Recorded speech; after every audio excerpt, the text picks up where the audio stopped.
besties, and welcome to another lap of Clutch and Crown. Today we are talking about, fast cars as always, but also about slow progress. Because while F1 is breaking its records, it's still struggling to break one thing: women on the grid.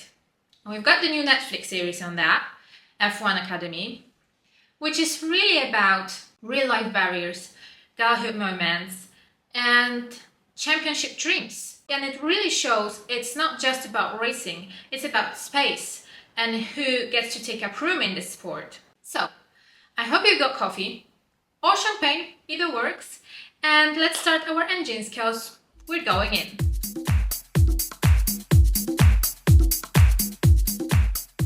Let's start with a name you might not hear very often.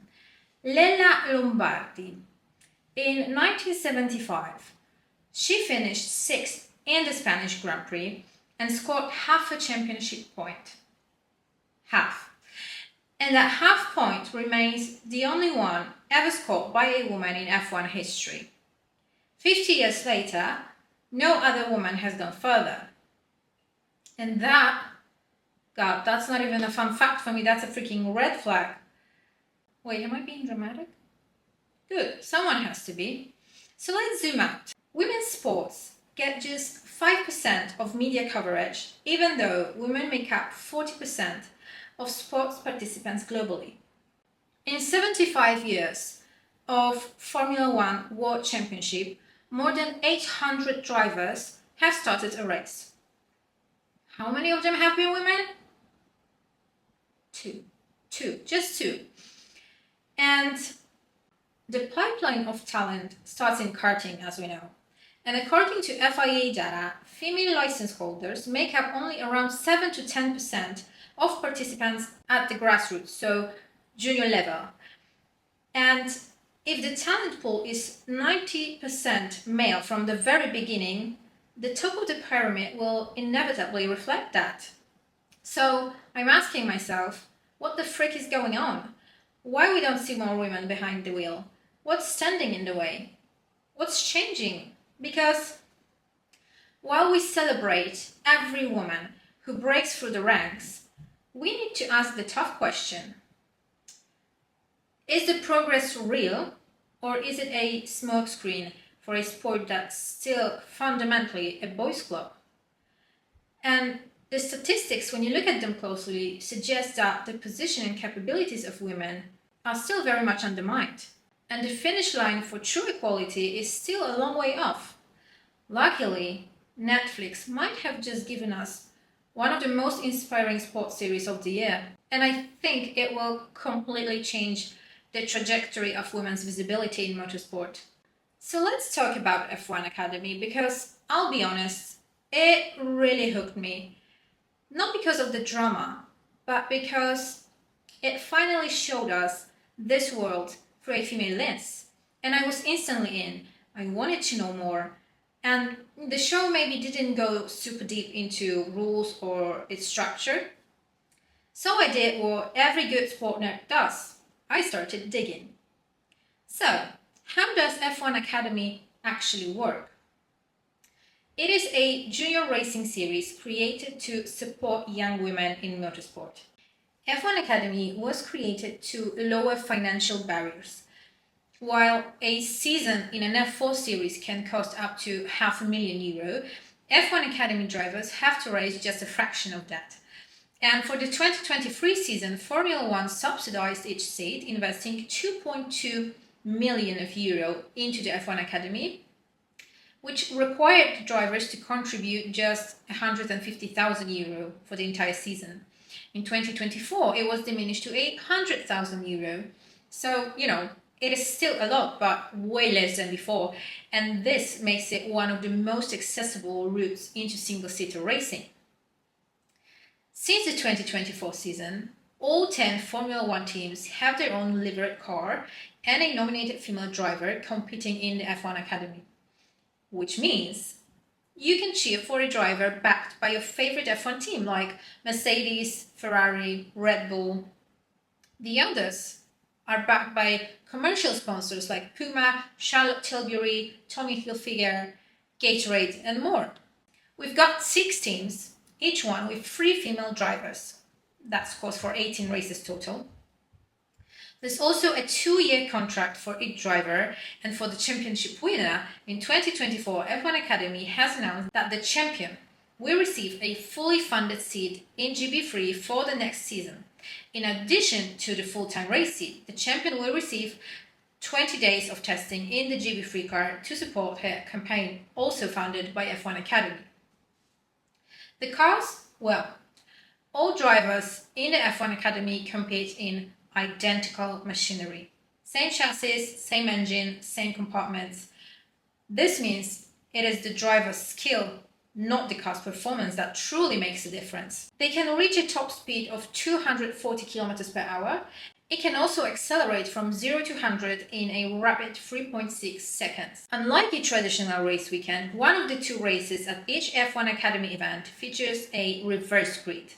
The top 8 finishers from the first race have their positions reversed for the start of the second race, leading to a plenty of overtaking and unpredictable action. What's really nice, I think, is that each race lasts for about 30 minutes, which makes it very easy to follow during an intensive weekend backed by other series. An F1 Academy car is equivalent to an F4 car, which means after a successful season, one does not have an immediate effect of participating in F1. It just opens up her path to climb up the ladder to F1, hence the price of participating later in the GB3 Championship. But still, the top 5 drivers in the final F1 Academy standings earn valuable FIA Super License points, which are essential for any driver aspiring to race in Formula 1. Also, just a quick note, you can actually watch the F1 Academy races live on YouTube, so, no geo-blocks, no subscription, and that's how you build access. And you guys are probably wondering, who's behind it all? Well, that is one powerful woman, Susie Wolff, a woman who didn't just fight to get her, because we all know she's gone a long way. She is now building the structure so others don't have to fight as hard. And when first launching F1 Academy, she said a woman on the grid was about 8 to 10 years away. 2 years on, ahead of the F1 Academy launching on Netflix, she remade her forecast, which I think is great, and I'm really looking forward to seeing a woman on an F1 grid sooner than later. And I think she's the perfect person to be in a position to actually make that change. I also remember her saying one powerful thing. She said that everyone presumes that their ultimate goal and the metric of success is to get a girl to Formula 1, which is not exactly right. This is not why they exist. They want to create a whole movement. They want to open up the sport. They want to challenge people and change the perception that this is still a men's world. So what do I actually think about F1 Academy Netflix series? So here's the thing. I absolutely love the series. I think I swallowed it in a day or 2. Could it be slightly dramatized? Sure, it's Netflix. But it balanced the racing with moments of softness, vulnerability, femininity, and joy. And that's what sold me. You saw these women being fierce competitors, but also just girls, celebrating birthdays, laughing, struggling, talking about their nerves, just, living in this little bubble, which in the end is not that little anymore. And the show really made me want to explore the sport, find out more about it, and start watching it. I guess it gave me the same feeling I imagine others had while watching Drive to Survive for the first time, that, oh wow, I didn't know this world could feel this real moment. And you know what? I am extremely thankful they decided to do this kind of series. Frankly, I think marketing and visibility-wise, they did the best thing by producing this kind of series. And I'm sure it is going to bring a lot of popularity to this sport, just as it did with Drive to Survive. Of course, I tried not to get swept by the edit. We all know Netflix loves a narrative arc. But still, guilty, I came away with favorites. One of them was Leah Block. This girl, the calmness, focus, drive, her humility. She has this kind of presence that's quiet but very powerful. And knowing who her late father was, it would have been easy for her to write that name, but still she didn't. And that, I think, is real strength. And I'm truly hopeful one day I will sit with her and do an episode together. Also, shout out to Reese Witherspoon, the executive producer of the series. I mean, she is the absolute queen of the filmmaking industry. She knew exactly what she was doing, but I'm just really glad she's the one representing these women and sharing their wonderful stories. But you know what, guys? You know what I'd really love to see? A documentary about women in motorsport, but not just the ones behind the wheel. I mean, the women in the garages, on the pit wall, in the media rooms, behind the spreadsheets and, calling the shots on strategy or sponsorships. I want to see all of them. The engineers, the communications girls, the team managers, the marketing bosses, just everyone. Because honestly, I think that's where the real untold stories are. And here's the thing. It doesn't have to be a women-only series either. Sure, those shows can be super inspiring, and I will always support anything that gives girls a push to go for it. But imagine this, a show that mixes it up.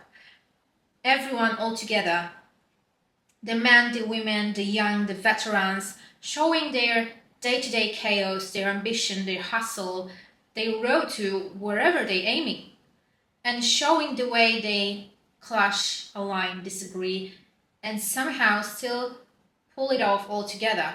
That's the real gold. Because when you strip it down, it's not just about women breaking barriers or men dominating spaces. It's about how they coexist, how their personalities collide or click, how they complement each other's strengths or cover each other's weaknesses, how one person's quiet confidence balances another's fiery energy, because some are the loud motivators and others are the calm tacticians, and it all has to work in sync. Because the minute we keep putting up walls and boxing people off into their own neat little categories, these are the women's stories, these are the men's stories, there will always be a sense of division, a sense of difference, this quiet voice saying, these paths aren't the same. But if we knock down those walls and just show the people, that's when the magic happens. That's when you realize that the grind, the passion, the setbacks, they're universal. The backgrounds might look different, but the heart of it, it's the same. But before that happens, I think we definitely need to see more of us women being included first. And honestly, I can see some progress in the recent months, and I'm really glad to see it. But I think there's still a pretty big bit to work on. Because the series made me reflect on one thing. Let's be honest. One of the toughest parts of being a woman in motorsport or any male-dominated field is constantly having to prove you belong, especially to men, even when you've trained as hard, even when you've got the numbers, even when your ideas are solid. There's always someone ready to question, dismiss, or undermine you. And that's fucking exhausting. The other time, Abby Pulling has pointed out the duality of the situation. For example, how the physical peak looks different for men and women. Men can achieve it even before 20, while women most probably will in their mid-20s. Add to that hormonal changes, the menstrual cycle, mental fatigue, all the invisible labor women have to deal with just to compete on the same track. And yet, here they are, driving, winning, climbing. It makes me see them as absolute warriors. Honestly, what they're doing is superhuman. You think these girls are too soft for motorsport? Baby, they are racing with cramps, hormones, and all that with a smile. Bow down. And here's a kicker. Science is also on their side. The More Than Equal initiative, co-founded by David Coulthard and Ali Donnelly, is focused on finding and developing F1's first female world champion, based on data, neuroscience, psychology, performance analytics. And the results? Well, there is absolutely zero biological reason why women can't compete at the highest level of F1. So let that sink in. I mean, look no further. Michel Mouton was the one who said that the qualities needed to drive a car are very suited to a woman. To be precise, to be sure, to feel very well your car. This is all woman quality, not special man quality. And honestly, no other words needed. Preach. So the problem isn't talent, it's the opportunity, it's structure, it's the investment that apparently some entities aren't willing to take. Even personally, working in this world, I've had my ideas laughed off, my passion questioned, and it sucks. It sucks. But the truth is, at least I try to be quite positive about it and explain it that way, it can happen in any work environment. And here's what I've learned. It is rarely about you. It's someone else's insecurity or ignorance or fear of change. Do they need to be held accountable? Absolutely. Will they? Not necessarily. But what you can control is your response, your commitment, your clarity of purpose. Just focus on all the wonderful moments this thing has brought you, because I'm sure there's more of that. So yeah, keep your head high. You love this, you're good at this, that's your power. And the next time someone says women can drive, please remind them it's 2025 and send them this episode. Alright team, that's it for today. If you've made it this far, I'm guessing something in this episode resonated with you. And hey, maybe the next time someone drops that classic "women don't race" line, you'll have more than one comeback ready. So I am beyond grateful you're here, listening, thinking, questioning. So keep your engines warm and your standards higher. And I'll talk to you soon. Bye!